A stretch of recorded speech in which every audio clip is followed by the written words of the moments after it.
एक मिनट, मेरा वीडियो क्या गड़बड़ हो गया मालूम नहीं, दिख रहा नहीं इधर, जल्दी नहीं आ रहा।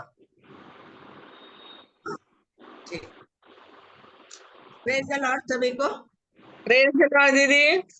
Praise the Lord. Praise the Lord. आगे हम अपने जो कलीसियाओं की स्टडी बीच में छूट गई थी, तो हम उसको फिर कंटिन्यू करेंगे और हम कोशिश करेंगे कि आज उसको समाप्त कर दें। तो हमने कई कलीसियाओं के बारे में सुना। उसके बाद मैंने आप लोगों को 20वीं सदी तक के कलीसियाओं में जो जो घटनाएं यानी जो जो रिफॉर्मेशन हुए उनके बारे में भी मैंने आप लोगों को बताया। तो आज मैं शुरू करूंगी कलीसियाओं की स्टडी में कि जो 7 कलीसियाएं हमने अभी तक अध्ययन की थी पिछले दिनों में, वो कलीसियाएं हमारे लिए किस तरह प्रतीक है, यानी हमारे वर्तमान की कलीसियाओं के लिए वो किस तरह चुनौती है या किस तरह हमको सबक वहां पर देती है। तो यहाँ पर हमने क्या देखा था कि ये जो 7 कलीसियाएं प्रकाशित वाक्य में लिखी गई है, वो यीशु मसीह के द्वारा अपोस्तल यूहन्ना को, प्रेरित यूहन्ना को कही गई थी, उसको लिखने का आदेश मिला था। और यहाँ पर हमने देखा, जब हमने स्टडी की, देखा कि यीशु मसीह हर कलीसिया के लिए प्रशंसा भी करते हैं, दोष लगाते हैं, चेतावनी भी देते हैं और उन कलीसियाओं को चुनौती भी देते हैं।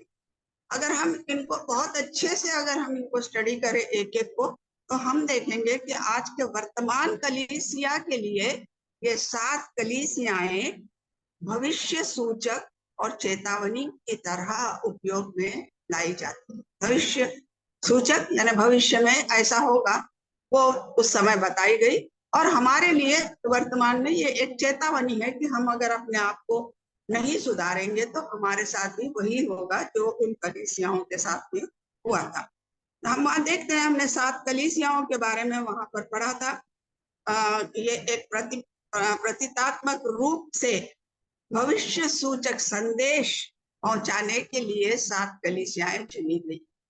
उस जमाने में केवल 7 कलीसियाएं नहीं, बहुत सारी कलीसियाएं थी। यहाँ तक कि जो परगमन की कलीसिया है या सारदीस की कलीसिया है, इनसे भी थियोतीरा की कलीसिया, इनसे कई बड़े बड़े कलीसिया, कुलुसी की कलीसिया थी, कुरंथी की कलीसिया थी, वहां पर बहुत बड़े बड़े कलीसियाएं थी। ये तो छोटे छोटे कलीसियाएं हैं, लेकिन इन कलीसियाओं में जो होता था वो वर्तमान में हमारे लिए एक प्रतीकात्मक रूप से दी गई। तो यहाँ पर देखते हैं कि इन कलीसियाओं में जो त्रुटियां थी, गलतियां थी, तो और जो चेतावनी परमेश्वर ने दी, आज वर्तमान में हमारी कलीसियों के लिए भी यहाँ पर है। तो मैं इन कलीसियों के बारे में ज्यादा आप लोगों को नहीं बताऊंगी, क्योंकि हमने बहुत डिटेल में इसकी स्टडी की थी। बिल्कुल एक जिस्ट के जैसा, सारांश के जैसा बताऊंगी कि पहली कलीसिया थी इफिसुस की कलीसिया, जो कि 30 से लेके 100 एडी इस सदी में थी, यानी 30 to 100 में थी। और इस कलीसिया को हम एपोस्टोलिक कलीसिया चर्च या प्रेरितों द्वारा स्थापित कलीसिया हम कहते हैं, एपोस्टोलिक कलीसिया। तो ये कलीसिया में हमने क्या देखा कि ये प्रेमहीन, निर्मोही थी, लेकिन फिर भी वहां पर एक बड़ी अच्छी बात थी कि वो लोगों ने गलत शिक्षाओं को विरोध किया, गलत लोगों को अपने अंदर घुसने नहीं दिया और परमेश्वर के नाम को थामे रहे। तो हम परमेश्वर यहाँ उनको कहता है कि तुम पहले के प्यार को फिर से हासिल करो, ये परमेश्वर ने उनको सलाह दी थी। और उसके बाद में उनको चेतावनी भी दी थी कि अगर तुम ऐसे नहीं करोगे तो मैं तुम्हारे सामने से दीवट को उठा लूंगा। दीवट का मतलब है उजियारा, उजियारा का मतलब है प्रभु यीशु मसीह, कि मैं तुम्हारी कलीसिया में से निकल जाऊंगा और तुम्हारे पास अंधेरा ही अंधेरा रहेगा, मतलब शैतान का राज वहां पर रहेगा। और आगे कहते हैं कि जो लोग इन विश्वास को थामे रहेंगे उनको मैं क्या करूंगा, अनंत जीवन यानी जीवन का पेड़ का फल खाने। तो अब ये कलीसिया हमारे वर्तमान की कलीसिया के लिए कैसी चेतावनी है। आज हम देखते हैं कि हमारी कलीसिया में भी, कलीसिया तो है लेकिन हम एक दूसरे से प्यार नहीं करते, एक दूसरे से स्नेह नहीं रखते, केवल सिद्धांतों को थामे रहते। केवल सिद्धांतों को हम थामे रहते हैं और वही गलती करते हैं जो गलती इफिसियों की कलीसिया ने की। हम क्या करते, तालमेल बिठाने की कोशिश करते गलतियों में और सच्ची शिक्षा के अंदर हम एक तरीके का तालमेल बैठाने की कोशिश हम करते हैं। लेकिन प्रभु क्या चाहते हैं कि ये कलीसिया मैंने बनाई, मेरी कलीसिया है।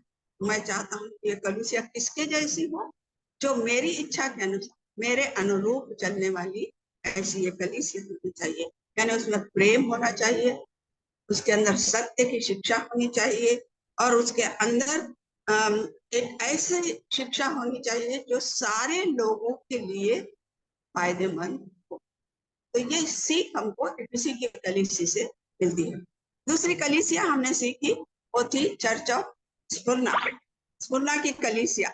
इस कलीसिया को हम उत्पीड़ित कलीसिया कहते हैं क्योंकि ये कलीसिया बहुत ज्यादा सतावे में रहती थी, इसलिए हम उसको उत्पीड़ित कलीसिया कहते हैं। और इसका जो समय था वो 100 से लेके 313 सदी का था, यानी एडी का था वहां पर। तो इस बहुत अच्छी बात है कि इस कलीसिया के लिए परमेश्वर ने कोई दोष नहीं लगाया और इसने बहुत क्लेश और बहुत सतावे इन्होंने सहे, यहाँ तक कि आर्थिक रूप से बहुत ही गरीब हो गए थे, धनहीन हो गए थे, बेरोजगार थे, लेकिन आत्मिक रूप से बहुत ही धनवान और संपन्न कलीसिया ये थी। अब यहाँ पर परमेश्वर उनसे कहता है कि प्राण जाने तक अगर तुम विश्वासी रहोगे तो मैं तुमको क्या करूंगा, जीवन का मुकुट दूंगा और दूसरी मृत्यु नहीं आने दूंगा। ये बहुत इंपॉर्टेंट है। दूसरी मृत्यु का मतलब है कि हम नरक में नहीं जाएंगे, लेकिन अनंत काल का जीवन परमेश्वर उस कलीसिया को देने की वाचा वहां पर मानता है। तो स्मुरना की कलीसिया से हम क्या सीखते हैं? आज भी अगर हम देखेंगे जगह जगह पर, छत्तीसगढ़ ले लो, मध्य प्रदेश ले लो और यूपी साइड में ले लो, हम बिहार में ले लो, हम क्या देख रहे हैं कि कलीसियाओं पे बहुत ज्यादा क्लेश, सतावा, पास्टरों को मारना, जेल में डाल देना, लोगों को बेघर करना। मणिपुर का बहुत बड़ा एग्जाम्पल हमारे सामने है कि वहां पर कलीसियाओं के साथ में कितना सतावा हुआ और किस तरह लोग बेघर जंगलों में रहने लगे। लेकिन उन लोगों ने जंगल में भी प्रार्थना और आराधना करना नहीं छोड़ी। तो आज भी हमारे पास ऐसी कलीसियाएं मौजूद है जो सतावे में होने के बावजूद भी परमेश्वर के नाम को हमें रहती है। लेकिन हमको एक बात तब, यानी परमेश्वर ने चेतावनी दी, इस समस्याएं आएंगी, सतावा आएगा। परमेश्वर ने खुद कहा है कि इस दुनिया में तुम्हारे लिए क्लेश जरूर हो, लेकिन विश्वास करो कि मैंने इस पर विजय पाई है, तो तुम भी विजय पाओगे। हमको वो विश्वास को थामे रहना है कि हमारा परमेश्वर विजयी परमेश्वर है। तो हम भी सतावों में से, इस क्लेश में से इस पूर्णा की कलीसिया की तरह जय पाएंगे, क्योंकि हमारी जो आशा है अनंत काल के जीवन की, परमेश्वर के साथ रहने की जो हमारी आशा है, अगर हम उसकी तुलना ये सतावे से की जाए तो हमारी आशा बहुत बड़ी है और सतावा उसके सामने कुछ भी नहीं। ये बात हमको यकीन करनी है। और वो सतावा कितना भी गहरा क्यों न हो, हमको उस विश्वास को थामे रहना है, प्रभु यीशु मसीह के नाम को वहां पर थामे रहना है। जिस तरीके की स्फुरना की कलीसिया हमको वो प्रोत्साहन देती है कि मैंने भी सतावा सहा, लेकिन देखो अंत में मैं विजयी हुई। तो तुम भी अगर इस वर्तमान में इस तरीके के सतावे सहोगे तो तुम भी विजयी। तीसरी कलीसिया है परगमम की कलीसिया, और इस कलीसिया को हम समझौता करने वाली कलीसिया कह सकते हैं, या दुनियादारी की कलीसिया कह सकते हैं, या इसको हम शाही कलीसिया, इम्पीरियल चर्च, क्योंकि उस जमाने में कलीसियाओं के ऊपर राजाओं का राज्य क्या था। जो कॉन्स्टेंटाइन नाम का जो राजा था उसने कलीसियाओं का अधिकार ले लिया था और उसकी अधीनता में कलीसियाएं चलती थी, इसलिए हम इसको शाही कलीसिया का नाम भी यहाँ पर दे सकते हैं। और एक कलीसिया जो थी उसने बहुत ही बुरी तरीके से बुत परस्ती को, अनैतिकता तो व्यभिचार से समझौता कर लिया। ऐसे सारे लोग उसकी कलीसिया में भरे थे, लेकिन उसमें हिम्मत नहीं थी कि उन लोगों को अपनी कलीसिया में से बाहर हका ले। ठीक है, आने दो, हम हमारा करते, वो उनका करते, जैसे समझौता वो वहां पर कर रहे थे।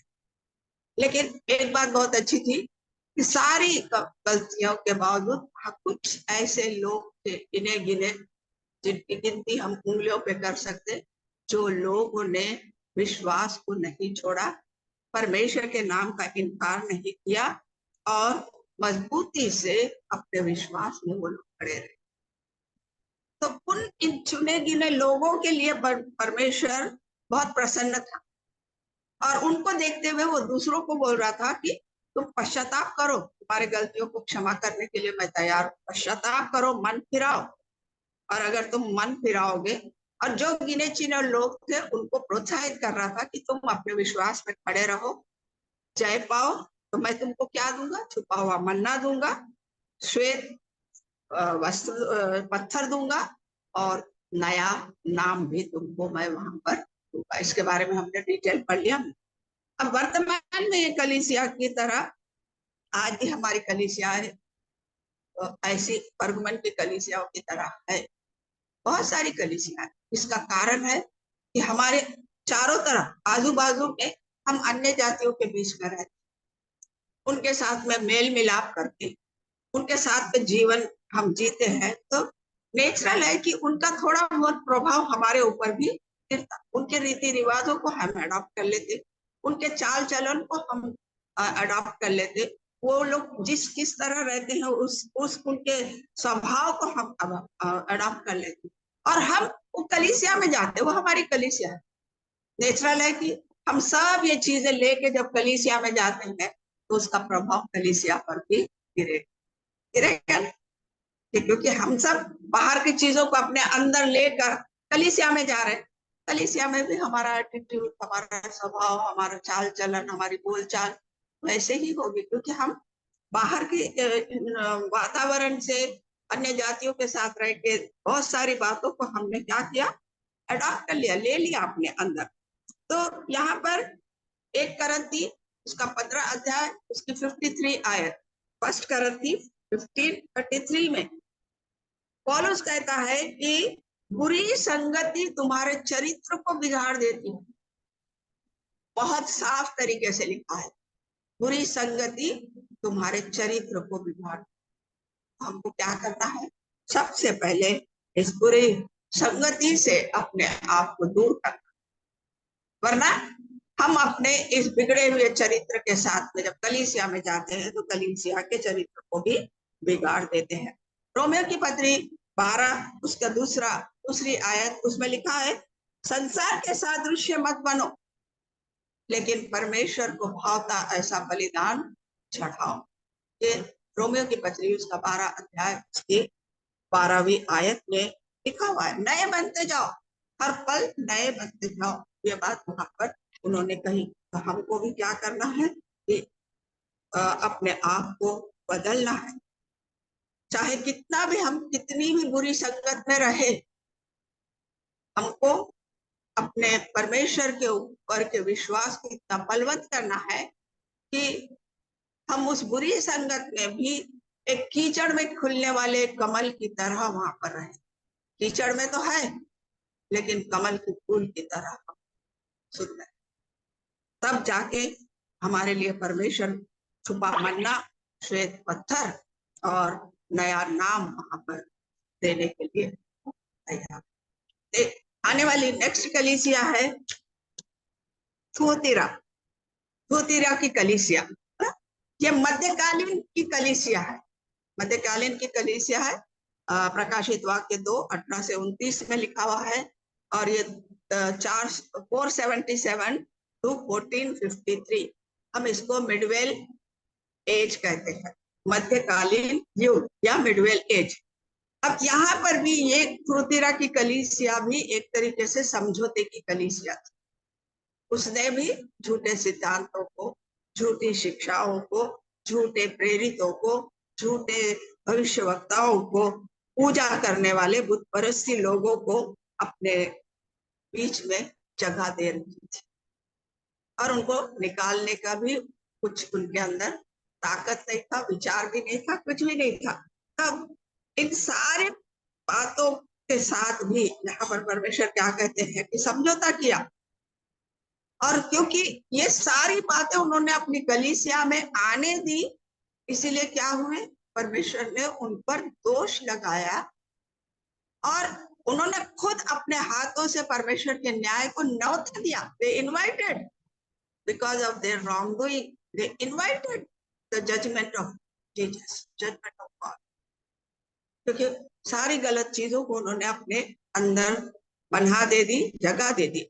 लेकिन यहाँ पर भी हम देखते हैं 13 में कुछ लोग ऐसे थे जिन्होंने परमेश्वर के प्रेम को सहनशीलता के साथ, परमेश्वर के कार्य को वो लोग इतनी शिद्दत से, यानी इतने मन से करते थे कि परमेश्वर उनको कहता है कि तुम्हारे पहले का काम से ज्यादा तुम्हारे दूसरे काम अच्छे हैं।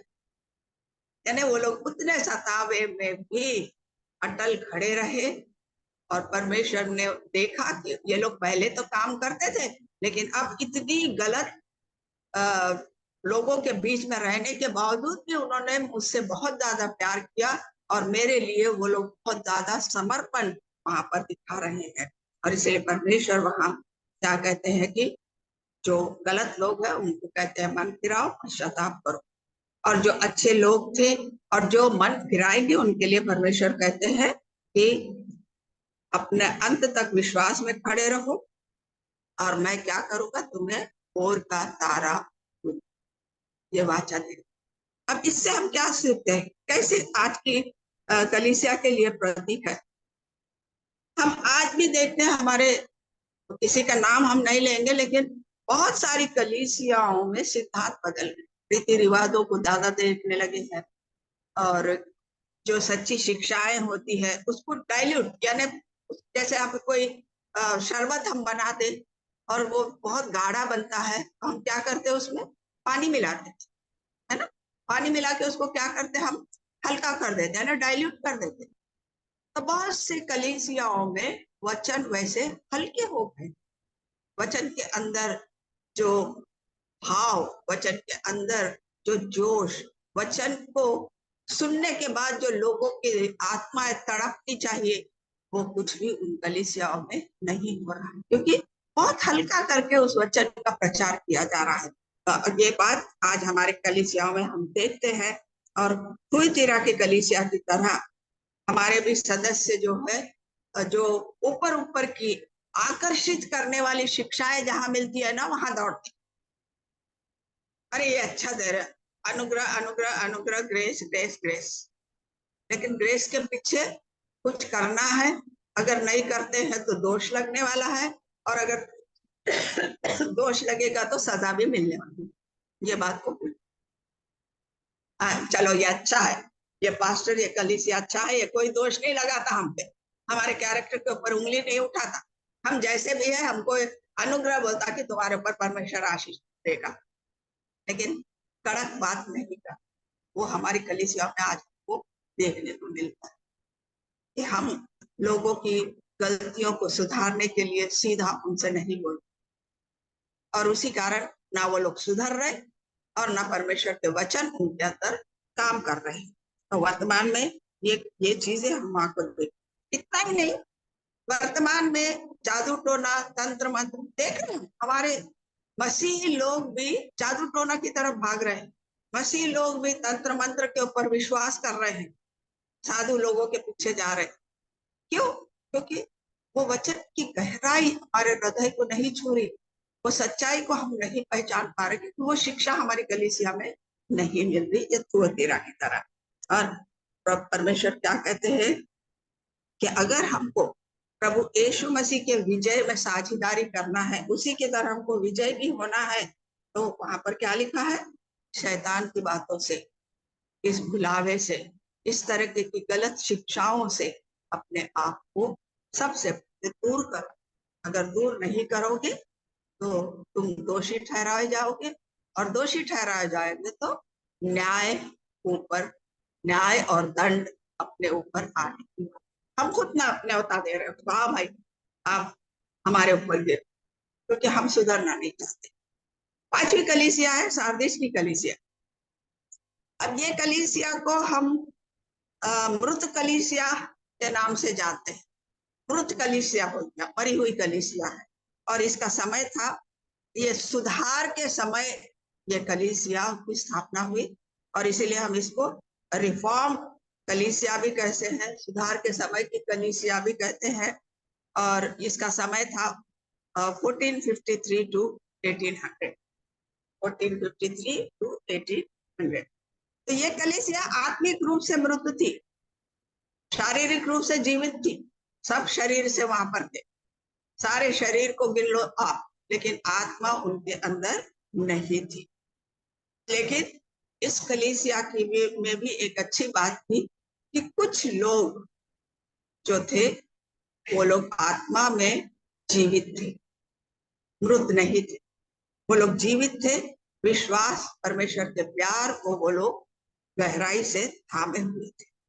तो यहाँ पर उन लोगों के लिए भी परमेश्वर आनंदित है कि चलो कुछ तो है, और परमेश्वर उनको प्रोत्साहित कर रहे हैं कि जो थोड़ा बहुत विश्वास तुम में बचा हुआ है, उस विश्वास को बलवंत करो, उस विश्वास में तुम टिके रहो, पश्चाताप करो, परमेश्वर की ओर फिरो। अब वर्तमान में सारदीस की कलीसिया हमको क्या बताया कि अगर हम भी चर्च जा रहे हैं, एक रीति संडे आई, चलो चर्च जाना है, सवेरे उठो, तैयार हो, चर्च जाओ, कम्युनियन आओ, और ज्यादा धार्मिक बन जाते, जाके वो और परमेश्वर की मेज के पास भी हम सहभागी होते, सब करते। लेकिन हमारी आत्मा तो बुझी हुई है, हमारे आत्मा में कोई उजियारा नहीं। वो वचन हमारे हृदय की ओर नहीं छू रहा है, जिससे परमेश्वर का जो उजियारा है वो हमारे अंदर नहीं है। तो एक तरीके से हमारे जो बिना उजियारे के काम रहेंगे वो कैसे रहेंगे? निष्फल, उसमें कोई फल नहीं है। ना प्रेम दिखाई देता, ना संयम दिखाई देता, ना सहनशीलता दिखाई देती, ना भलाई दिखाई देती, कोई कुछ चीज दिखाई नहीं देती, क्योंकि हमारे अंदर तो हमारी आत्मा मरी हुई है। शरीर जरूर जिंदा है, लेकिन हमारी आत्मा में वो उजियारा नहीं है। इसलिए हमारे फल जो है वो सड़े गले गंदे फलों को हम वहां पर उत्पन्न करते हैं। तो यहाँ पर सारदीस की कलीसिया की तरह हम भी क्या हो जाएंगे? अगर हम नहीं बदलेंगे, हम पश्चाताप नहीं करेंगे, तो हम सारदीस की कलीसिया के तरह एक मृत कलीसिया के मृत सदस्य बने रहे, जिसमें कोई जीवन है ही नहीं। तो इसलिए हमको क्या करना है? अपने आत्मा में वचन को इतनी गहराई से लेकर आना है कि हमारा हृदय जो है परमेश्वर की महिमा और उसके उजियारे से इस तरह भर जाए कि हमारे जो कर्म, हमारा वो उजियारा कैसे दिखाई देगा? हमारी वो आत्मा में की जो ज्योति है वो कैसे दिखाई देगी? फल के द्वारा दिखाई। और जो गलीतियों की पुस्तक उसके 5:22 में लिखा हुआ है, वो सारे फल हमारे द्वारा वहां दिखाई। लेकिन अगर हम उस उजियारे को नहीं पाते हैं, अगर हमारे वचनों के ऊपर हमारा जीवन नहीं है, हम वचनों को अध्ययन नहीं करते, उसका मनन नहीं करते, विश्वास में बलवंत नहीं होते हैं, ऐसी संगति में रहते हैं जो गलत है, लेकिन जो अच्छी संगति है उससे दूर भागते हैं, तो हम भी एक मृत कलीसिया के मृत सदस्य बने। इसलिए परमेश्वर कहता है कि पलटो, समय है, मैं मौका दे रहा हूं तुमको, अंतिम समय तक मौका देने वाला परमेश्वर है। God of a second choice बोलते हैं, हमेशा हमको दूसरा मौका देता ही है, हमको वो नहीं गंवाना। छठवीं कलीसिया है फिलाडेल्फिया की कलीसिया। इस फिलाडेल्फिया की कलीसिया को हम वर्तमान कलीसिया में भी गिन सकते हैं। और ये जो है 1800 के बाद जितने भी साल हम देखेंगे, यानी 20वीं सदी तक ये कलीसिया थी, जो कि प्रकाशित वाक्य 3 उसके 7 से 13 में लिखी। ये कलीसिया जीवित कलीसिया थी। सारदीस की कलीसिया मृत कलीसिया थी, लेकिन फिलाडेल्फिया की कलीसिया जीवित कलीसिया। अब देखो, हम इसको मृत कलीसिया और इसको जीवित कलीसिया बोल रहे हैं, तो मतलब क्या है? वहां पर मनुष्य तो जीवित थे लेकिन उनकी आत्मा मरी हुई थी, इसीलिए हम सार्दिस की कलीसिया को मृत कलीसिया बोल रहे हैं। लेकिन फिलदेल्फिया की कलीसिया को हम सजीव कलीसिया, यानी आत्मिक रूप से सजीव कलीसिया थी, जबकि सार्दिस की कलीसिया शारीरिक रूप से जीवित थी, आत्मिक रूप से मरी हुई थी। फिलदेल्फिया की कलीसिया आत्मिक रूप से वो जीवित कलीसिया थी, तो शारीरिक रूप से भी बलवत होगी। तो और इसी को हम ये कलीसिया जो थी उस जमाने की कलीसिया है जब हमारे दुनिया में पूरे मिशनरीज काम करते। ये उस समय की कलीसिया, जब अलग अलग देशों से मिशनरी सेवकाई, यानी नवयुग सेवकायों की कलीसिया थी। वो लोगों ने आके बहुत सा यानी परमेश्वर के बारे में शिक्षा दी और सही रास्ते वहां पर। ये एक कलीसिया थी जो दोष रहित कलीसिया, जिन्होंने वचनों को थामे रहा। कोई भी परिस्थिति आए, कठिन से कठिन, हम नहीं कहेंगे कि फिलदेल्फिया में सतावा नहीं होगा, जरूर होगा, क्योंकि वो भी रोम में थी, वहां पर यहूदी थे, तो यहूदी बराबर इनके अगेंस्ट में बात करते ही होंगे, रोमन सरकार को इनके अगेंस्ट में भड़काते होंगे। लेकिन उन कठिन परिस्थितियों में भी इस कलीसिया ने परमेश्वर के नाम का इनकार नहीं किया। और दूसरी अच्छी बात थी कि हमेशा इसने अपने दरवाजों, यानी सेवकाई के दरवाजों को हमेशा खुला रखा। जो भी सेवक करना चाहता था उसके लिए वो कलीसिया मार्ग बताती थी कि ठीक है, तुम सेवा करना चाहते यहाँ जाओ, तुम सेवा करना चाहते यहाँ जाओ। उन लोगों ने दरवाजों को बंद नहीं किया, उल्टा उन्होंने दरवाजों को और भी ज्यादा खोल दिया ताकि सेवकाई के कई रास्ते। इसीलिए हम इसको बोलते मिशनरी काल की सेवकाई, क्योंकि उस जमाने में हम देखेंगे कि जो लोग हमारे पुराने थे, नाना नानी दादा दादी, वो लोग जो कन्वर्ट हुए, वो लोग जो मसीही बने, वो क्यों बने? इन मिशनरियों के द्वारा। जो मिशनरी आए, उन्होंने अच्छी शिक्षाएं उनको दी, उनको मसीही में उन लोगों ने चलाया। और इस तरह ये फिलदेल्फिया की कलीसिया एक यानी एक ऐसी जिम्मेदार कलीसिया है जिसके द्वारा सारी दुनिया में मिशनरी सेवकाई शुरू हुई और मिशनरी वहां पर बने। और इसलिए परमेश्वर क्या बोलता कि मैं तुमको भंडारी बनाऊंगा। भंडारी क्या होता है? एक जिम्मेदारी को वहन करने वाले को हम भंडारी बोलते हैं। परमेश्वर एक बहुत बड़ी रिस्पॉन्सिबिलिटी, एक बहुत बड़ी जिम्मेदारी मैं तुमको दूंगा आने वाले समय में। आने वाले समय में मतलब जब परमेश्वर का राज्य आएगा, उस समय तुमको मैं एक अच्छा भंडारी वहां पर बनाऊंगा। यानी जब नया जेरूसलेम या नया जो भी होगा, उस समय तुमको मैं एक अच्छी सेवकाई की जिम्मेदारी तुम्हारे ऊपर डालूंगा। यानी भविष्य में तुम्हारे लिए मैं ये करूंगा, ऐसा परमेश्वर वाचा वहां पर मानते हैं। और तो कितनी बड़ी बात है ना कि अगर हम उस कलीसिया की तरह बनते हैं तो कल हमारी आशा क्या है? परमेश्वर जब आएंगे तो हम उसके राज्य में जाएंगे। और अगर हम फिलदेल्फिया की कलीसिया की तरह अगर रहते हैं, हो सकता है कि हम भी एक अच्छे भंडारी उसके नजर में, स्टुअर्डशिप, हमको एक अच्छा स्टुअर्डशिप परमेश्वर वहां पर देने के लिए तैयार है। तो ये जो फिलदेल्फिया का संदेश है वर्तमान युग के कलीसियाओं के लिए न, उसमें रहने वाले सदस्यों के लिए भी है कि कष्ट क्लेश सतावे में भी जो मजबूती से परमेश्वर के विश्वास को, उसके नाम को थामे रहेगा, तो परमेश्वर उसको क्या देगा? उत्तम भंडारी का पद देगा। एक जिम्मेदारी, हम बोलते हैं आईएएस कलेक्टर सबसे बड़ा पद है, तो वैसा परमेश्वर के राज्य में एक उत्तम भंडारी का, एक कलेक्टर का पद हमको वहां पर मिलेगा।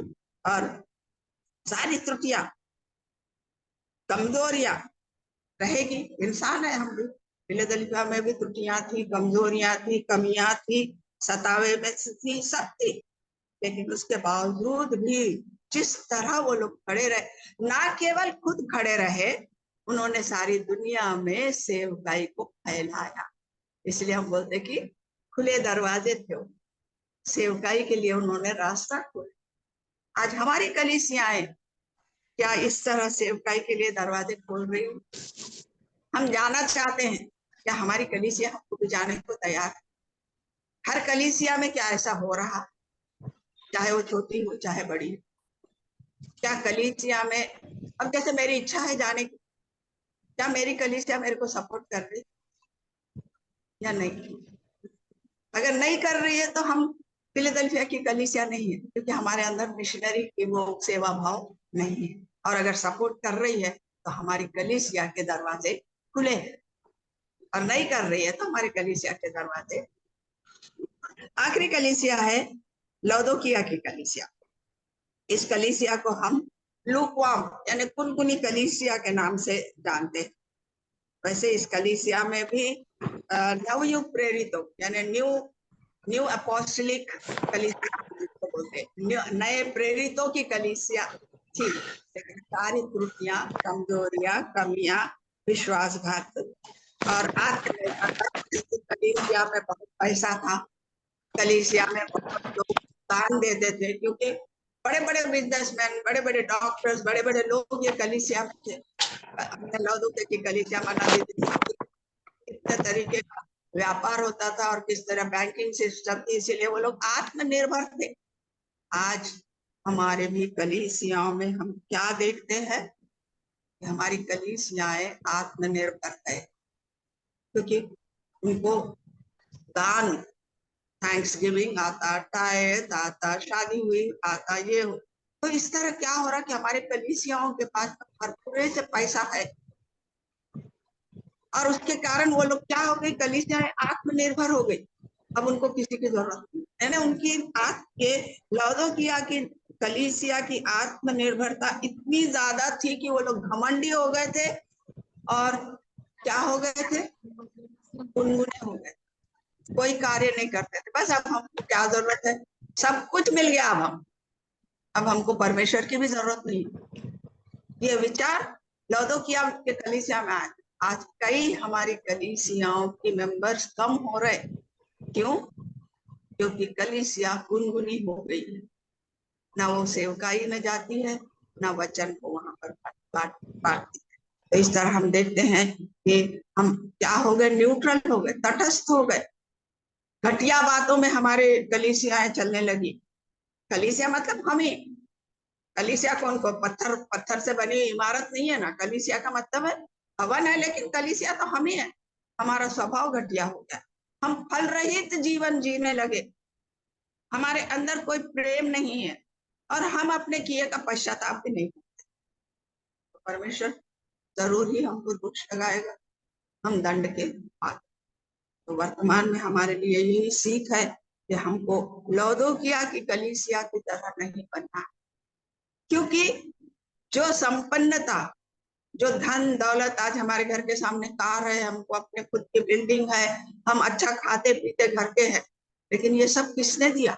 हम वहां ही फंडामेंटल भूल गए, वहां जो बुनियाद है उसी को हम भूल गए कि हमने अपनी, हम क्या बोलते हैं, हमने अपनी बुद्धि से, अपनी ताकत से इसको कमाया नहीं, परमेश्वर ने हमको वो सारा बताया। परमेश्वर अगर ज्ञान बुद्धि नहीं देता तो हम पागल रहते, परमेश्वर अगर हमारे में तो शक्ति नहीं देता तो हम काम नहीं कर सकते। तो हमको सब कुछ कहाँ से मिला? आज हम इतने संपन्न हैं, हम का मतलब वो कलीसिया में जो भी संपन्न है, फिर भी हम भी आज तृप्त हैं, हमारे पास कोई कमी नहीं। परमेश्वर ने हमको भरपूर ऐसा आशीष दी, हम पेट भर खाना खाते, तन भर कपड़ा पहनते, हमारे सर पे छत है। तृप्त रहो, घमंड मत करो। मेरे घर के सामने 2 गाड़ियां हैं, मेरे को किसकी क्या जरूरत? बीच रास्ते में अगर गाड़ी खराब हो गई, मदद की तो जरूरत पड़ेगी पड़ेगी, वहां लंगड़े लूले हो गए। मतलब परमेश्वर अगर हमको सहायता नहीं करता है तो हम किसी भी काम को पूरा करने की योग्यता नहीं रखते हैं। तो हमको क्या चाहिए? यहाँ परमेश्वर इतनी बड़ी बात बोला, मैं तुमको अपने मुंह में से थूक दूंगा बोला, दूंगा बोला, दे दिया नहीं बोला, मैं थूक दिया नहीं बोला, थूक दूंगा बोला। मतलब तुम इतने बुरे हो, लेकिन मेरा प्यार इतना अगापे प्यार है कि मैं आज भी तुम्हारी वो बुरे से बुरी हालत में भी मैं तुमसे प्यार करता हूँ, और एक मौका और देना चाहता हूँ। सुधर जाओ, पलट के बच्चों फिर से मेरे पास, और मैं तुमको अपने दोनों हाथों से अपने पास में बुला, वो हमारा परमेश्वर है। लौदोकिया की कलीसिया इतनी बुरी थी, उसके बावजूद भी परमेश्वर उनको बोलता मैं तुम्हें थूक दूंगा अगर तुम नहीं सुधरो, लेकिन मैं तुमको मौका दे रहा हूँ, सुधर जाओ। वही बात आज हमारे लिए कि परमेश्वर हर पल हर क्षण हमें मौका देता है पश्चाताप करके सुधरने का, ताकि हम परमेश्वर के पास में आए, पश्चाताप करें और अपनी पूरी भरपूरी संपन्नता, चाहे जो भी है, अपने मन में घमंड ना आने दो। उस संपन्नता में भी परमेश्वर के खोजी बने रहे। ये शिक्षा लौदोकिया कलीसिया से। तो ये 7 कलीसिया देखो हमने जो सीखी वो यूं ही नहीं सीखी, वो हमारे लिए एक शिक्षाप्रद, हमें सिखाने के लिए ही परमेश्वर ने वो 7 कलीसियाओं को वहां पर बताया, एक प्रतीक के रूप में वहां पर बताया। अब मेरा दूसरा पॉइंट है कि हम 21वीं सदी में आ गए हैं, तो 21वीं सदी में हमारे सामने क्या क्या चुनौतियां हैं, और अगर हम उन चुनौतियों को नहीं नजरअंदाज करेंगे तो हम दोषी वहां पर ठहरेंगे। हम यहाँ देखते हैं बहुत सारे डिनोमिनेशन आज 21वीं सदी में आप सब देख, Calvary church, CSI, Methodist, Hebron, Pentecostal, Orthodox Pentecostal, Orthodox Methodist, कई कई कई कई सांप्रदायिक कलीसियाएं दुनिया भर में फैली हुई। लेकिन क्या हो, कलीसियाओं में सही शिक्षा ना होने के कारण ये जो 21वीं सदी है, अगर आप सेंसस को देखते हैं, हमारे भारत का ही मैं एग्जांपल लूंगी, आज हमारे भारत में कम से कम 60% युवा जनरेशन, 40% में थोड़े अधेड़ है यानी मिडिल एजेड है, और उसके बाद में हमारे पास क्या है, ओल्ड एज, ज्यादा ओल्ड एजेड है और बहुत ज्यादा युवा। सिर्फ हमारे भारत देश की मैं बोल रही हूँ, सारी दुनिया में वही हालत है। तो आज क्या हमारी कलीसियाएं इस युवा पीढ़ी को आकर्षित कर रही है? आप देखो कि कई चर्चेस में सिर्फ middle aged and old aged लोग ही दिखाई देंगे, आप युवा पीढ़ी दिखाई नहीं देती, बिल्कुल युवा पीढ़ी नहीं दिखाई देती। तो कहाँ गई युवा पीढ़ी? दुनिया में तो है वो, हमारे अपने घर में कम से कम 2 या 3 बच्चे होंगे जो कि युवा होंगे या टीनेजर होंगे। वो क्यों नहीं आए? क्योंकि हमारी कलीसिया इतनी यानी क्या बोलेंगे हम, नीरस, यानी उसमें कोई रंग नहीं, उसके अंदर कोई रुचि नहीं है, उसके अंदर कोई ऐसी चीज नहीं है जो इस युवा पीढ़ी को अपने और आकर्षित करने पाए। इसलिए हमारी कलीसियाएं सीमित हो गई, बूढ़े लोग, मिडिल एजेड लोग तक। युवा पीढ़ियां कहाँ गायब हो रही हमको नहीं मालूम। तो हमको उन लोगों के लिए मैं सिर्फ 7 पॉइंट्स यहाँ बताऊंगी जल्दी जल्दी। पहली है कि आज की हमारे जो युवा पीढ़ी है ना, वो इतनी ज्यादा इंटेलिजेंट है, इतनी ज्यादा उनमें समझ है। आप छोटे से छोटे बच्चे को भी देखो, वो बहुत इंटेलिजेंट बातें करता है। तो वो जो पीढ़ी है क्या देख रही कि तुम जो बोल रहे वो कर नहीं रहे, तुम्हारे बोलने में और तुम्हारी क्रिया में जमीन आसमान का फर्क वहां पर दिखाई दे रहा है। हमारी कलीसिया वचन में ये लिखा है सत्य बोलो, हाँ, और परमेश्वर से ने बताया कि प्रेम करो, वो दोनों भी नदारत है। हम ना सत्य बोल रहे ना आपस में हमारे प्रेम में। गुट, कलीसियाओं में गुट बने हुए हैं, छोटे छोटे समूह बने हुए, सब एक दूसरे के कोई प्रेम भाव। और परमेश्वर क्या बोलता कि जैसा खुद से प्यार करते हो वैसा अपने पड़ोसी से करो बोला। हम शिक्षा तो वही दे रहे हैं, लेकिन आचरण में वो नहीं बता रहे। और ये नई पीढ़ी जो है ना, इतनी इंटेलिजेंट है, मैं आप लोग को बताऊं कि वो लोग भाप जाती है कि ये लोग जो बोलते हैं वो नहीं करते। यानी कैसा, do as I say but don't do as I do. जो मैं कहता हूँ वो करो, लेकिन जो मैं करता हूँ वो मत करो। ये बात वो लोग बहुत अच्छे से भाप जाते हैं। मान लिए बहुत जरूरी है कि कलीसिया चलाने वाले जो अगुआ है उनके अंदर ट्रांसपेरेंसी नहीं है, यानी पारदर्शिता की बहुत कमी है। वो लोग कमियों को और गलतियों के प्रति संवेदनशील नहीं।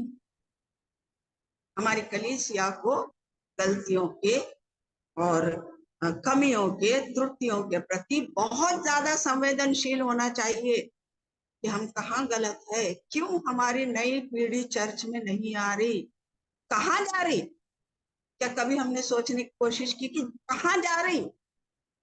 चर्च नहीं आ रही तो कहाँ जा रही? हम उनकी तरफ ध्यान नहीं दे रहे। हमारी संवेदनशीलता सिर्फ हमारे तक है। तो जो कलीसिया ईमानदारी से अपनी गलतियों को, अपने त्रुटियों को, अपने कमियों को एक्सेप्ट करती है कि हाँ भाई हम में है और हम इसको सुधारेंगे, वो कलीसिया उन्नति की ओर बढ़े। और अगर नहीं तो फिर वही स्टैग्नेट यानी जमा हुआ पानी जैसा होता है वैसे वहां हो जाती है। और वही कारण है कि कलीसियाओं का नाश। हमारे संप्रदाय को हम बहुत मान देते हैं, नहीं वचन में ऐसा लिखा है ऐसा करो, पहले तुम करो तो वो देख के वो करेगा।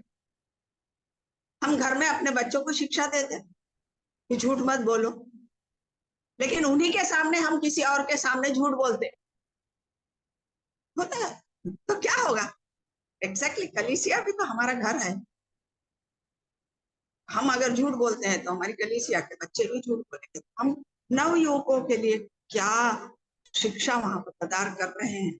और यही बातें जो है प्रभु ने प्रकाशित वाक्य कलीसियाओं की के द्वारा हमको चेतावनी दी, चुनौती दी कि तुम लोग बदलो, अगर नहीं बदलोगे तो नाश की ओर जाओ।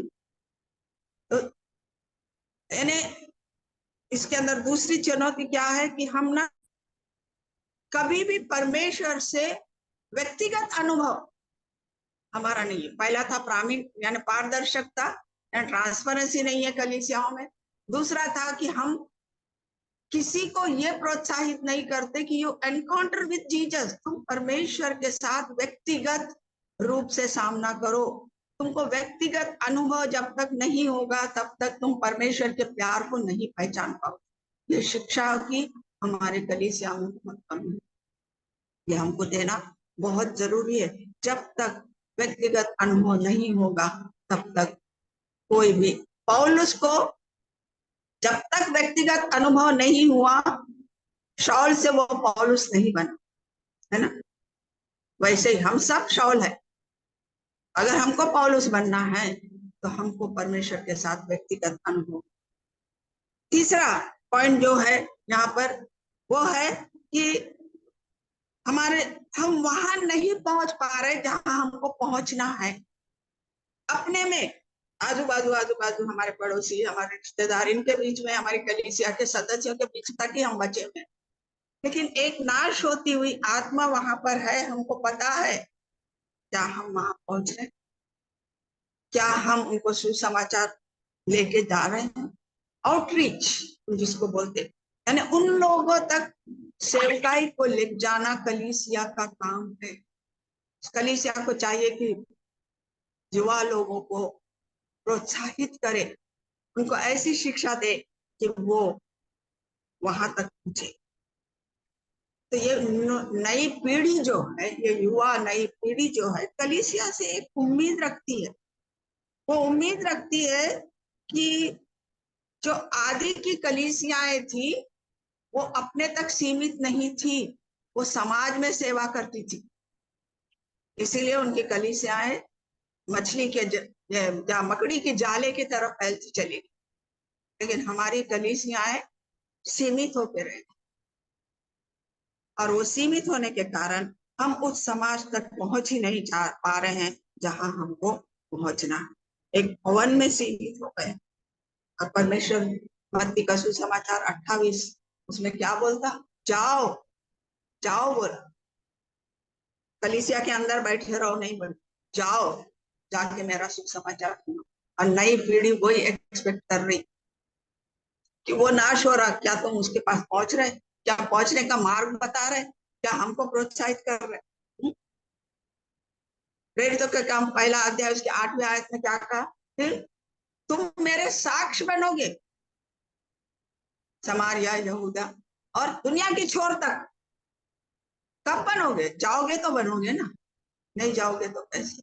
युवा पीढ़ी को एक बहुत बड़ा एक्सपेक्टेशन है, अपेक्षा रखती, जो हमारी कलीसिया उन अपेक्षा को ऊपर खरी नहीं उतर। चौथा पॉइंट है कि हमारी कलीसिया में कुछ लोग जानबूझकर कलह पैदा करने की कोशिश करते, जानबूझकर झगड़े करते। हमारी कलीसिया उनका सामना कर रही है, डायरेक्ट उनको बुला के पूछ रही क्या, भाई तुम क्या कारण बताओ, क्यों झगड़ रहे, आपकी तकलीफ क्या है, आपके अंदर ऐसी कौन सी आपको मतभेद है, हमसे बात करो, हम खुल के आप लोगों से बात करेंगे और इस समस्या को सुलझाने का प्रयत्न करेंगे। लेकिन यहाँ पर क्या देखते कि हमारी कलीसिया देखकर भी अनदेखी के जैसी हो गई। कई कलीसियाओं में झगड़े हैं, गुट बने हुए हैं। क्या कर रही हमारी कलीसिया? क्या उस गुट को मेल मिलाप में बदलने का प्रयत्न कर रही या नहीं कर रही, या समझौता कर ले रही, जाने दो, वो अपनी जगह, अपन अपनी जगह। क्या होता, धीरे धीरे ऐसे झगड़ालू कलह पैदा करने वाले लोग कलीसिया में जड़ पकड़ लेते और वो हमारे कलीसिया के लिए बहुत ही घातक और नाश का कारण। कलीसिया को चाहिए कि ऐसे लोगों का सामना करे और उनसे बात करे। अगर वो लोग सुधरते हैं तो उनको सुधरने का मौका दे, नहीं सुधरते हैं तो अपने कलीसिया में से उनको दूर करें, ताकि कलीसिया के दूसरे सदस्य उनके कारण खराब ना। पांचवा है कि हमारे कलीसिया में बहुत ज्यादा यानी इस बात को हम ध्यान नहीं देते और किसी भी इसके अंदर खुद हस्तक्षेप कर लेते। लेकिन हमारी कलीसिया को डिसर्नमेंट की बहुत जरूरत है, कहाँ हस्तक्षेप करना है, कहाँ नहीं करना। कई सामाजिक झगड़े ऐसे होते हैं जाति भेद के, वहां पर अगर हस्तक्षेप करना भी है तो प्रेम से, समझदारी से वहां पर इंटरफेयर करे या हस्तक्षेप करे, वरना दूर ही रहे। अगर दूर नहीं रहते हैं तो क्या होता, वहां पर सामाजिक दंगे फसाद वहां पर शुरू हो जाते, क्योंकि लोग तो उसी के इसमें है बैठे हुए कि तुम लड़ाई करो और हम तुम्हारे ऊपर पथराव करें। तो हमको बहुत समझदारी की जरूरत है। जब हम समाज में हैं, एक दूसरे अन्य जाति के लोग हैं, वहां पर हम भी हैं, हमारा संभाषण, हमारे बात करने की स्टाइल, हमारा व्यवहार, हमारा एटीट्यूड ऐसा होना चाहिए कि लोग उसके विरोध में कुछ ना बोले। तो ये जो सामाजिक दंगे फसाद होते हैं मत जाति के, इसके उसमें हम हस्तक्षेप ना करें, और अगर करना जरूरी है तो ऐसे करें जैसे कि वहां पर सुलह होने, वो परमेश्वर का प्यार वहां पर। आपकी भाषा इतनी मृदु होनी चाहिए, आपके अंदर अगर समझो दो मसीह है और वहां झगड़े हो रहे, एक मसीह अलग बोल रहा, दूसरा मसीह अलग बोल रहा, तो वहां पर क्या हुआ, आपस का विरोधाभास हमको वहां पर दिख गया। सबसे पहले हम में एकता हो, तब जाकर हम ऐसे सामाजिक बातों के अंदर। छठवा है कि हमको पहले तो किसी का न्याय करना नहीं है, क्योंकि परमेश्वर ने कहा है कि किसी का न्याय मत करो। लेकिन अगर न्याय करने का समय आता है तो वो न्याय कैसा होना चाहिए, निपक्ष, निपक्ष भाव से वो न्याय को हमको करना चाहिए। कलीसिया खुले मन से यानी ओपन हार्टेडली, ओपन माइंडेडली दोनों पक्ष की बातों को सुनना चाहिए, तब ही जाके वहां पर कुछ न कुछ वो लोग न्याय करें। तो हम सब, कोई भी अच्छा नहीं, रोमियो के पत्र में क्या लिखा हुआ है, हम सब ने पाप किया और महिमा से रहित हो गए।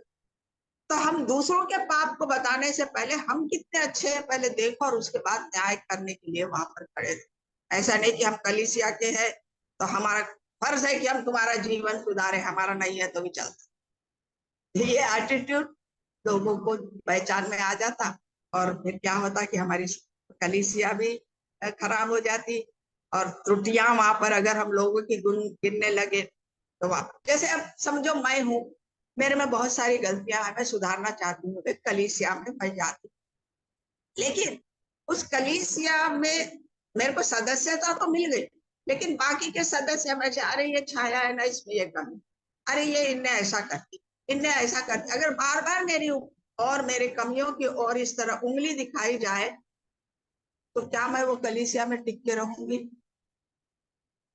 मेरा मन टूट जाएगा कि अरे मैं तो अपने जीवन को सुधारने के लिए, मैं अपने जीवन को एक अच्छा मोड़ देने के लिए यहाँ आई थी, यहाँ तो मेरे न्याय हो रहा, मेरे त्रुटियों को गिना जा रहा, फिर मैं ऐसी कलीसिया में क्यों रहूं? और मैं नई नई विश्वासी हूँ, खत्म, मैं निकल जाती, फिर अपने जाके वही पुराने ढांचे में। एक नया कोई अगर हमारे चर्च का सदस्य बनता है तो सबसे पहले उससे उसको अपन ये मेरा ही है समझ के अपनाओ, और जब तक उसको अपना के ये भरोसा नहीं दोगे कि तुम हम में से एक हो, हमने भी गलतियां हैं, हम में भी त्रुटियां हैं, कोई बात नहीं, हम सारे त्रुटियों के साथ परमेश्वर के सामने हैं, तब वो इंसान में एक विश्वास और एक भरोसा आता और वो कलीसिया से करता है। अगर हम ऐसा नहीं करेंगे तो आज हमारी कलीसियाओं में कई तलाक के किस्से आते हैं, और जब दो पार्टी तलाक में आती है ना तो वो कलीसिया आना छोड़ देती, बस क्या बोलते हैं, मेरे ऊपर दोष लगाते हो, मेरे ऊपर दोष लगाते। लेकिन सही क्या होना चाहिए? उसी पास्टर ने तुम्हारी शादी लगाई, उसी पास्टर के पास काउंसलिंग को जाओ दोनों, हम वो नहीं करते, कोर्ट में जाते। क्यों? क्योंकि हम पक्षपात वहां पर हो रहा है, ये लोग देख रहे हैं, कोई आंखें मूंद के नहीं, और इसीलिए ऐसे बहुत सारे केसेस है कलीसिया में जिनको लोग कलीसिया तक लेके जाना नहीं चाहते। हालांकि कलीसिया एक ऐसी जगह है जहां पर मेल मिलाप और समझौता होने के 100% चांसेस, लेकिन क्यों नहीं जा रहे लोग? क्योंकि वो लोग देख रहे हैं। इसके बाद में 7वां पॉइंट है कि हमको कलीसिया की अगर सचमुच उन्नति चाहिए तो हमको कलीसिया को छोटे छोटे समूहों में, हमारी कलीसिया सो एंड सो XYZ कलीसिया का यूथ ग्रुप है, XYZ कलीसिया का बूढ़े लोगों का ग्रुप है, ये कलीसिया का महिलाओं का ग्रुप है, ये कलीसिया का छोटे बच्चों का, बिल्कुल छोटे बच्चों, तो ऐसे छोटे छोटे छोटे छोटे ग्रुप में जब हम बढ़ के काम करते हैं, एक ही कलीसिया है, कलीसिया के सिद्धांत एक है, लेकिन जब हम इस तरह छोटे छोटे छोटे ग्रुप में मिलकर बाइबल स्टडी करते हैं तो वो आखिरी में जैसे एक समुंदर रहता, तो समुंदर में 4-5 नदी आके मिलते हैं, है ना, तो हमारी कलीसिया समुंदर है, और ये जो छोटे छोटे ग्रुप है वो नदियां हैं, आखिरी में जाके वो समुंदर यानी हमारी कलीसिया में मिलेंगे और हमारी कलीसिया की उन्नति वहां पर होगी। कई कलीसियाओं में इस तरीके के महिला ग्रुप, बच्चों के लिए अलग ग्रुप, बूढ़ों के लिए अलग ग्रुप, सताए लोगों के लिए काउंसलिंग का ग्रुप, शादी होती है तो शादी में दोनों पार्टी का काउंसलिंग ग्रुप, ये नहीं होने के कारण हमारी बाढ़ वहां फूट गई है, यानी वहां पर रुक गई है, वहां पर बताता है। और ये कब होगा? कोई भी हम एकांत में बैठ के कोई बाइबल शिक्षा नहीं, आज हम बैठे हैं बाइबल शिक्षा ले रहे हैं ना कलीसियों का, तो क्या मैं अकेली बड़बड़ कर रही और आप लोग नहीं सुन रहे? नहीं ना, तो सामूहिक तरीके से ही बाइबल की स्टडी होती है, एकांत में नहीं। एकांत में बाइबल रीडिंग होती है, बाइबल स्टडी नहीं है। आप डिफरेंस को समझिए, बाइबल का मनन पढ़न हम कर सकते हैं एकांत में, लेकिन बाइबल की स्टडी एकांत में नहीं हो सकती। अध्ययन करना है तो हमको एक ग्रुप चाहिए, तो यहाँ पर हमारे बाइबल का सिद्धांत है कि केवल खुद को बचाना नहीं है, दूसरों को भी हमको बचाना, और उसके लिए हमको उस उन्नति के मार्ग को करना है जो कि हमको अकेले में नहीं देखा। और आज के जमाने में 21वीं सदी में हम लोग digitalization, media, computer, digital phones, 5G phones, तो लोग क्या हो गए, इतने अकेले हो गए कि उनको बाहर की सहभागिता का महत्व भी नहीं मालूम हो रहा, उससे होने वाले लाभ भी नहीं मालूम। फोन है, सवेरे उठे बैठे, अभी इंस्टाग्राम देखेंगे, अभी व्हाट्सएप देखेंगे, उसको आंसर करेंगे। हम क्या हो गए, अकेलेपन के शिकार हो। और अकेलापन खुद में एक बहुत बड़ी बीमारी है। हमको अपने नव युवकों को इस तरीके के डिजिटलाइजेशन में से बाहर निकालना। कुछ दिन के बाद वो लोगों को लगने लगता कि हम बहुत अकेले हो गए, हमारे साथ कोई फ्रेंड नहीं है। यहाँ तक कि मम्मी डैडी से बात करेंगे तो हाथ में फोन रहेगा, एक तरफ फोन ऐसे ऐसे करते रहेंगे, हाँ मम्मी, हाँ डैडी। आप सबके घर में ये हो रहा, भाई कोई बाहर की बात नहीं कर। वही हमारी कलीसिया। आपको सबसे पहले छोटे छोटे समूह बनाकर उनको करना है। दूसरा, जो माँ बाप नौकरी पे ज्यादा है, वो लोगों के बच्चे अपने आप को बहुत अकेला महसूस करते हैं, क्योंकि दोनों माँ बाप नौकरी पे जाते, वो लोग अपना समय बच्चों को नहीं दे पाते। और जब बच्चा अकेलापन महसूस करता तो वो उस राह को देखता जो उसके लिए अच्छा लगता। समझ तो रहती नहीं, इसलिए गलत राह को ही अच्छी राह को लोग समझते।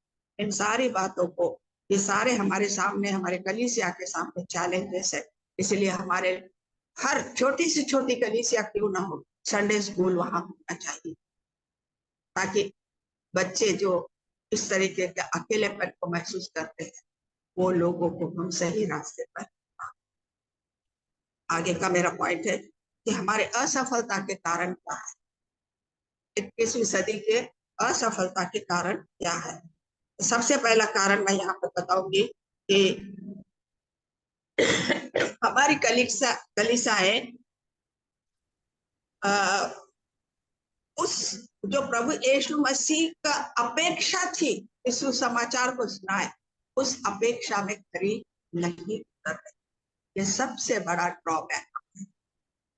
इस आधुनिक युग में क्या हो रहा है, कलीसियाएं हमेशा आत्मा, आत्मा की उन्नति, आत्मा की बातें, आत्मा का खराबपन, आत्मा को सुधारो, यही बातें करते रहे। और दुनिया दुनिया क्या कर रही, शारीरिक अभिलाषाएं, शारीरिक बातें, शारीरिक मौज मस्ती। तो देखो अब यहाँ पर क्या हुआ, कलीसिया आत्मा को बचाने की कोशिश कर रही, इधर दुनिया जो है शरीर को लेने की कोशिश कर रही। अब क्या हो गया, एक व्यक्ति का आत्मा अलग, शरीर अलग। अब इस व्यक्ति में अगर आत्मा नहीं है तो यह मृत के समान है। बिना आत्मा के शरीर मृत होता है। तो हमको कलीसिया को सबसे पहले चाहिए कि इस तरह आत्मा की शिक्षा नहीं, शरीर की शिक्षा भी हमको वहां पर देना बहुत जरूरी है। आज हमारे विश्वास है, जैसे हमारे जैसे लोग, आपके जैसे सब लोग विश्वासी जरूर है, लेकिन हमारी आत्मा घायल है। हम ये सब देख रहे हैं कि अरे हमारे नवयुवक भटक गए और ड्रग्स ले रहे, शराब पी रहे, गलत काम कर रहे। तो हम जीवित जरूर है, लेकिन हमारी आत्मा घायल है। हम घायल आत्मा को लेकर कलीसिया में जाते हैं। और इसी कारण जो हमारी साक्ष्य जब दूसरों के सामने हम रखते हैं, वो साक्ष्य कमजोर साक्ष्य होती, जिससे दूसरों को कोई फायदा नहीं। लेकिन अगर हम आत्मा के साथ में शरीर में घूमते हैं तो हमारी साक्ष्य में एक ताकत होगी जो सुनने वाले को ये बताएगी कि देखो प्रभु यीशु मसीह के द्वारा मेरे जीवन में क्या हुआ, वो तुम्हारे भी जीवन में हो सकता है। कमजोर साक्ष्य कभी भी मसीह को, किसी भी इंसान को प्रभु में नहीं ला सकती। आपकी साक्ष्य बहुत ही बलवंत होना जरूरी है। तो दूसरी बात, हमारी असफलता का कारण है दूरदर्शिता। हमें फोर्सिंग नहीं है, हम अपने सीमित इसके अंदर ही वहां पर रहते हैं। दूसरी, हमारा जो सुसमाचार है हमारी कलीसिया तक ही रह गया, व्यक्तिगत। हम बोलते व्यक्तिगत परमेश्वर, व्यक्तिगत उद्धारक, सही है, सही है, हमारा व्यक्तिगत उद्धारक है, लेकिन क्या परमेश्वर ने कहा कि तुम्हारे तक ही सीमित रखो? ये नहीं कहा कि लेके जाओ, दूसरों को भी बचाओ। तो तुम व्यक्तिगत आकर खामोश बैठ गए। प्लीज, कौन बात कर रहा, म्यूट करिए। जरीना, कोई बात कर रहा है। तो प्रेरितों के काम 3रा अध्याय अगर आप पढ़ेंगे तो उसमें बहुत अच्छे से प्रेरितों ने कहा है जो उद्धार तुमको। हेलो, म्यूट कीजिए, म्यूट कीजिए। ये जियोम कोई है? जरीना, प्लीज म्यूट करिए, थैंक यू। तो हमारे में क्या हो गया कि सुसमाचार व्यक्तिगत हो गया, खाली हम समाज तक नहीं पहुंच रहे, वो हमारी असफलता है। हम भूल गए कि परमेश्वर ने हमारा उद्धार हमारे तक सीमित रखा। अगर 12 प्रेरितों को उद्धार करके परमेश्वर ने जग में क्यों भेजा? बस तुम्हारा उद्धार हो गया, बस हो गया बोले तो आज कलीसियाएं होती थी क्या दुनिया? आज प्रभु का राज्य बढ़ता था क्या? आज हम लोग बचाए जाते थे क्या? सर, अपने आप को क्वेश्चन पूछ लेना है। तो हमारा उद्धार व्यक्तिगत रूप के लिए नहीं हुआ है, हमारा उद्धार समाज के लिए हुआ है। हमारी कलीसियाएं समाज के सामने एक साक्ष्य बननी बहुत ही जरूरी है। उसके बाद में दूसरा पॉइंट है कि सबसे बड़ी समस्या जो हमारे कलीसिया के सामने है वो है कि स्वकेंद्रित, सेल्फिश हो गई है, बोलेंगे आप, स्वकेंद्रित हो गई है। अगर मैं किसी बात से कलीसिया के ये तुम्हारा ठीक नहीं है, इस तरह करना, हमको ऐसे करना चाहिए, अगर बोल दूं तो क्या हो जाएगा? मैं हठधर्मी, अप्रामाणिक, अविश्वासी और क्या क्या क्या क्या हो गए। यानी मेरे विचारों को कलीसिया एक्सेप्ट नहीं करती, ये नहीं सोचती कि हाँ ये लोग सही बात कर रहे हैं, हमको अपने सुधार में। ये सबसे बड़ी समस्या हमारी कलीसिया, स्वकेंद्रित, हमको खुला मन नहीं। और दूसरा क्या, हम ये परख नहीं कर पा रहे कि कौन सही में आत्मिक है और कौन सही में आत्मिक नहीं है। हमारे में इतना नाटकबाजी हो गई है कि जब हम कलीसिया में जाते हैं तो इतने धार्मिक, इतने आत्मिक, इतने वचनों पे चलने वाले बताते हैं, लेकिन सच में है नहीं। वास्तविकता में हमारे में कोई हमारी कलीसिया वो परख नहीं कर पा। इसीलिए क्या हो रहा है कि वहां पर बहुत सारी समस्याएं वहां पर खड़ी हो रही, लेकिन हम इसको सुधार सकते हैं, क्योंकि आज हम देखते हैं कि हमारे पीढ़ी में कई ऐसे लोग हैं जो सेवा करना चाहते। हमारी कलीसिया को चाहिए कि ऐसे लोग प्रोत्साहित करें। कई लोग हैं जो अपने ही समाज में, जैसे समझ लीजिए मुस्लिम समाज से कोई आया है तो उसकी इच्छा होती है कि मैं मुस्लिम समाज में काम करूं, तो उसको प्रोत्साहित करना। ब्राह्मण समाज से कोई आता है, वो चाहता है कि मैं ब्राह्मण समाज में कार्य करूं, अपने पड़ोसियों में काम। तो हमारी कलीसिया को चाहिए कि ऐसे लोगों को हम सुविधाएं भी प्रदान करें, उनको प्रोत्साहित करें, और नए नए पुराने गाने, पुराने संगीत, पुराना ये नहीं, नए अगर कोई गाना रचता है तो उसको भी प्रोत्साहित करें। नया म्यूजिशियन आता है उसको प्रोत्साहित करें। हमारी कलीसिया वो नहीं कर पा रही है, इसी कारण भी हमारी कलीसिया की उन्नति नहीं होता है। और तीसरा आखिरी पॉइंट है कि ये यानी इसमें ये सुधार के इसमें कि हम नए आविष्कार, कुछ कलीसियाओं ने अडॉप्ट किया है, लेकिन बहुत सारी कलीसियाओं ने नए आविष्कारों को अडॉप्ट नहीं किया। आज हम कहां से बैठे है ना, हम एक जगह नहीं है। मैं हैदराबाद में हूँ, कुछ नागपुर में है, कुछ चंद्रपुर में है, कुछ कहीं पे है, दिल्ली में है, बॉम्बे में है, लेकिन आज हम एक दूसरे को देख रहे हैं, एक दूसरे का ऐसा लग रहा है जैसे आमने सामने बैठे हैं। ये क्या है? टेक्नोलॉजी है ना। तो टेक्नोलॉजी क्या कर रही है, हमको बढ़ा रही है शिक्षाओं में। हम जहां कहीं भी हैं, हम बाइबल की शिक्षाएं ले रहे हैं, तो हमारी कलीसिया को चाहिए कि इस तरीके की टेक्नोलॉजी को अडॉप्ट करे, ताकि इस टेक्नोलॉजी के द्वारा हम कई लोगों तक पहुंच सके। हम एक दूसरे को जानते भी नहीं, कुछ लोग हैं जो हम पहचानते, लेकिन हम कभी एक दूसरे को ना हमने कभी देखा ना हमने मिला, लेकिन फिर भी आज हम एक दूसरे को देख रहे हैं, एक दूसरे से मिल रहे हैं, है ना। जैसे प्रमिला मून है, कभी मैंने उसको देखा नहीं था, पहली बार जूम में देखा, बाद में जब मैं नागपुर गई तो वहां मुलाकात। रमीला है, नहीं देखे। तो ऐसे कई लोग हैं, अब कई लोग हैं जिनको हम पहले से जानते हैं, जैसे नलिनी सिस्टर है, उनको जानते पहचानते, लेकिन कई हमारे इसमें हम यहाँ पर करिश्मा है, प्रमोदनी है, कितने लोग हैं जिनको हमने कभी पर्सनली नहीं देखा, लेकिन आज जूम में देख रहे, एक दूसरे से हमारी पहचान है, हम एक दूसरे को अच्छी तरीके से जानते हैं। ये टेक्नोलॉजी है, इस टेक्नोलॉजी का उपयोग हमको करना चाहिए। हमको फोन कॉन्फ्रेंसेस में मिलना चाहिए, व्हाट्सएप में एक दूसरे के साथ में बातचीत करनी चाहिए। इस नई टेक्नोलॉजी के अगेंस्ट में जो कलीसियाएं हैं, वहां पर उन्नति नहीं हो पा रही।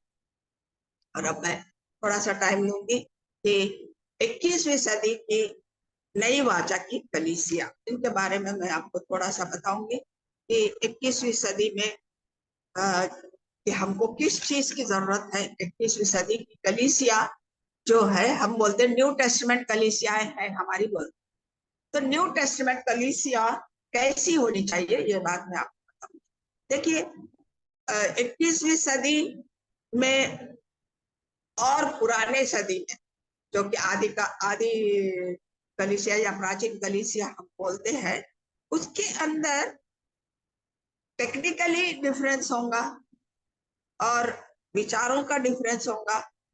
लेकिन 20वीं सदी में हम देखते हैं कि पाश्चात्य यानी वेस्टर्न कल्चर हमारे इस कलीसियाओं में आ गया, और वो इतना बढ़ गया कि वो वेस्टर्न कल्चर ने नास्तिकता को बढ़ावा दे दिया, नए सिद्धांतों को बढ़ावा दे दिया, और हम गलत रास्तों पर गिरने लगे।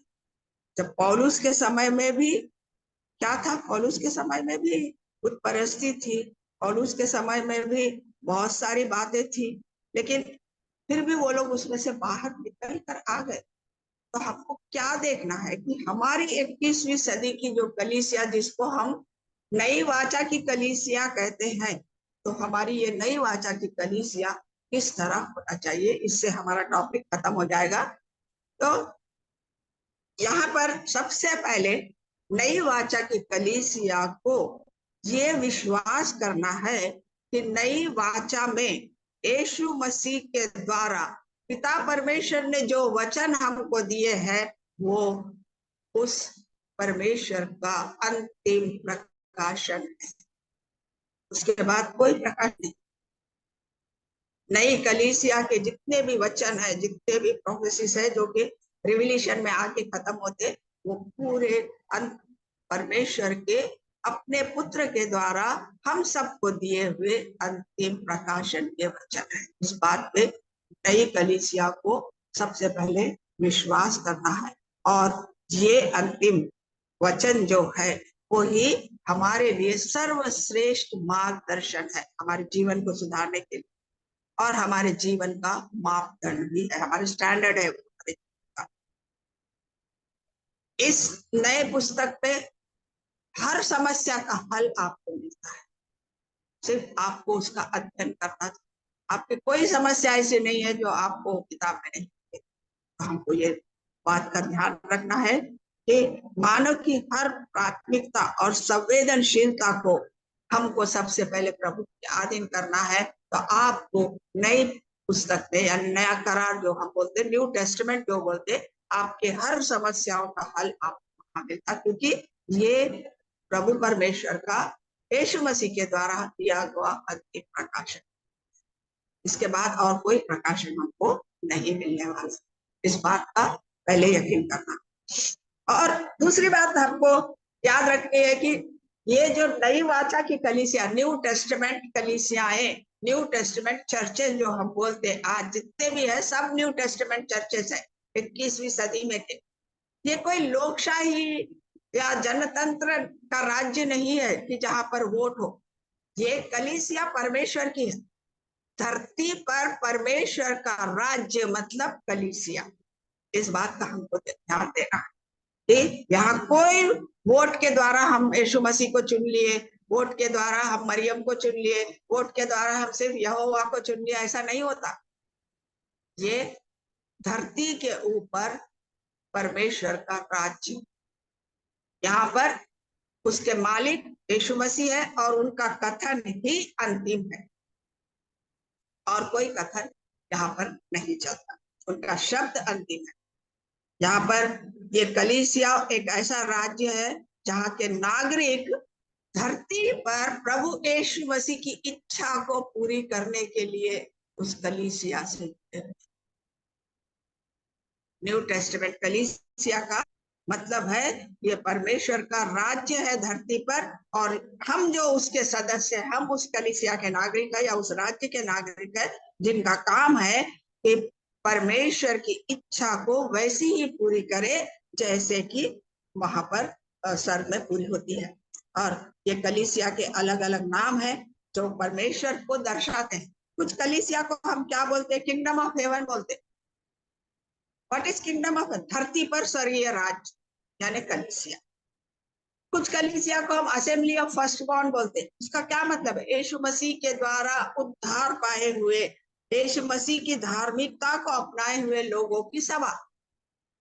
कोई चर्चेस को बोलते हैं ब्राइड ऑफ क्राइस्ट, सबको पता है ये। हमारी कलीसिया को हम क्या बोलते हैं? यीशु मसीह की दुल्हन बोलते हैं। बॉडी ऑफ क्राइस्ट, परमेश्वर का शरीर बोलते। यानी ये सारी कलीसिया है जो परमेश्वर के नाम पे दी गई है, वो न्यू टेस्टमेंट की कलीसिया, और उनका एक ही उद्देश्य है कि उस नाम को रखने वाली कलीसिया के द्वारा यीशु मसीह की महिमा, इसीलिए वहां पर वो लिखा गया है। दूसरा पॉइंट जो है कि ये कलीसिया जो है कहलाई तो नई वाचा की कलीसिया या न्यू टेस्टामेंट कलीसिया हम बोलते, लेकिन ये कलीसिया जब तक पुराने करार को लेकर नहीं चलेगी, क्योंकि ये जो कलीसिया है पुराने नियम शास्त्र की संपूर्णता को दर्शाती है। इसलिए हर कलीसिया में ओल्ड टेस्टमेंट न्यू टेस्टमेंट दोनों साथ में लेकर हमको चलना है, वरना हमारी शिक्षा पूरी नहीं होगी। जैसे अब्राहम को उसने याकूब को उसने वाचा की, वो वाचा की संपूर्णता हमको कहाँ दिखी? यीशु मसीह के बाद जब यीशु मसीह दुनिया में आए उस वाचा की संपूर्णता को हमने देखा। तो यानी ओल्ड टेस्टमेंट में जो वाचा है पिता ने दी, उसकी संपूर्णता हम न्यू टेस्टमेंट में देखते हैं। और यहाँ पर इस कलीसिया को, न्यू टेस्टमेंट की कलीसिया को विश्वास करना है कि यीशु मसीह ही परमेश्वर के एक पुत्र है और उसको अंगीकार करके हमको चलना है। वही नई कलीसिया यानी नई वाचा की कलीसिया है।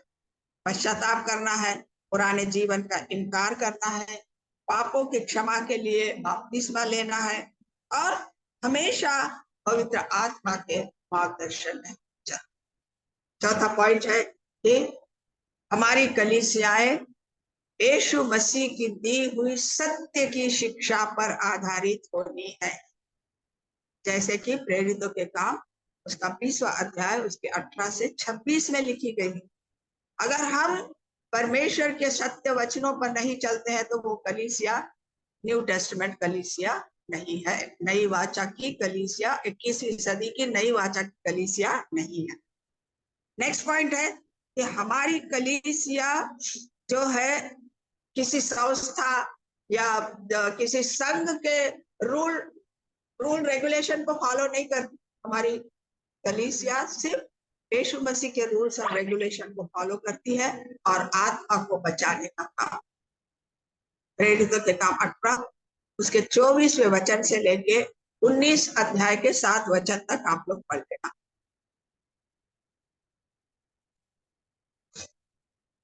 नेक्स्ट पॉइंट है कि कोई भी कलीसिया खुद किसी का उद्धार नहीं करती।